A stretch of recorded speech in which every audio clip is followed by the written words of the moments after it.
then I'm gonna get busy right here building a porch on this tiny house.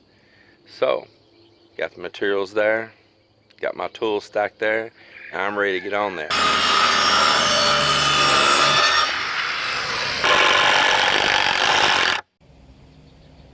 Okay everyone, so we got this framed up. Now, as you see, I made a full rectangle frame right here. Now, I could have used these hangers like this right here and put these along here, but then if I ever want to take that deck off, you have to destroy the whole deck just about, pulling these screws out, and it loses its integrity. But by putting it like this, you can just bolt it onto the frame of this tiny house, this shed to house conversion, and if you ever want to move it, you want to change your porch, whatever, you can just unbolt this and pull it away. And that's one of the things I'm looking at. Maybe down the road this won't be here anymore.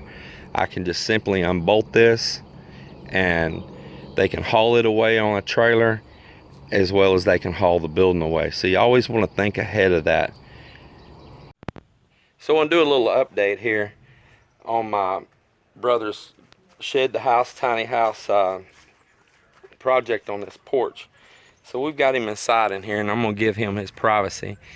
At the time, he's not using his mobility chair, but he does have a ramp, aluminum ramp over, that will be transferring from his house to here. But to get him inside, I rednecked it up and used the four-wheeler ramps that are for loading a four-wheeler and back a truck. I think if they can hold that big four-wheeler, they can hold him. But he's not going out on his own right now, so it hasn't been crucial. But this is the deck. And let me spin this camera around and I'll show you a little bit more. So this house already had this little inset porch. It looks like it's about 4 foot by 8 foot wide. Little inset porch. Wasn't really my favorite design. It's kind of a waste of space inside the house. But this house, when we bought it, it was already, 80% finished inside, so it was a good deal, so we took it. Although I really feel that was a huge waste of space in the middle of the house. I encourage anybody that's looking to buy one of these, either build your own porch out on the front or get one of them that has the porch built out on the very end. Having anything inset in the middle in there is a tremendous loss in valuable floor space, especially when you're dealing with a small floor plan. Now, this deck, as I showed, I put a rectangle frame before we put it up, and then I used large lag bolts and tied it directly into this main beam along the bottom. It has about 6 of them down through there bolting in. It makes it strong, and if we ever want to remove the deck, all we have to do is crawl underneath there with an impact or a socket and buzz those bolts loose and just separate this right away. So out here in the front, there's some blocks that's just sitting here temporary right now, so ignore these. Just ignore these. These were just while we were getting it stacked up and in place. So I've got project still continuing to build a roof here on it. But right now, it's setting on deck blocks. Once again, they're not buried into the ground.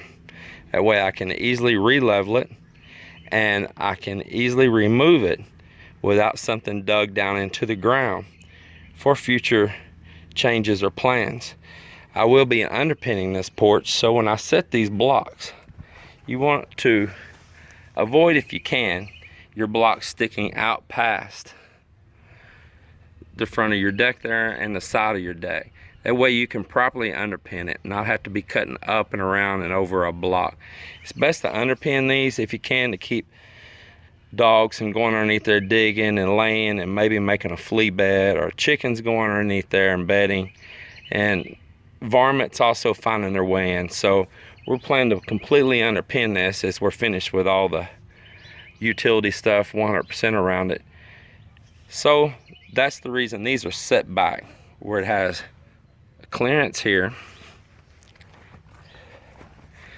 and a clearance on the side as well. Now, yes, that did set the post a little bit into the deck. And once again, That's not a major loss. It's kind of nice to have that little lip out in the front. I've got some other lumber stacked here right now that's for the roof and pickets for the hand railing around it. But see, you've got a little space in front. It's no big deal. But I wanted it where I could notch in 50% each on a board here. 50 and 50 notch in. So you don't cut way back over into here, just with a little sliver left going around the pole. This board will eventually break if it's like that. It'll split, especially this treated stuff. Underneath, it has a board on each side of that 4x4. Yes, I could have ran a stringer all the way across underneath. You're kind of doing this on a little bit of a budget. For no bigger than this porch is, I didn't see the need for running a stringer all the way across. So I put these 2x4s on here. I attached into the wall there, and I plan on siliconing all that up, caulking it anyway, so you don't get any penetration into your siding there on the house and start damaging a wall. All right. So these 1x4s, I plan on cutting these into 3-foot long pieces and making pickets here in the front with that. I really don't like those little 1.5 by 1.5s over there. They usually crack, split, warp, and if you actually even fell into it, I've seen them just break and give way. So I want something you can trust a little bit more than that. I'm thinking, what do y'all think? I'm thinking about doing that where they put a piece of barn tin in the middle right here, and then they put pickets on both sides of it, and then a barn tin down there again in the middle, pickets on both sides of it, and do the same thing here on the end.